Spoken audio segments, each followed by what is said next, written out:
Aye, Scottish girl is hire a guy.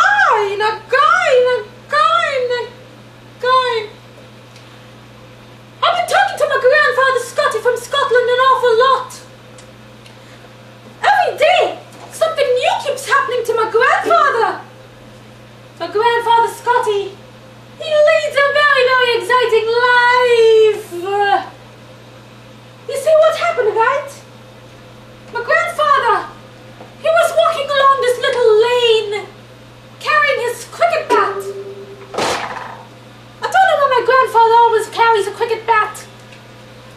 I guess it's sort of like how a woman would carry a purse, eh? I don't know.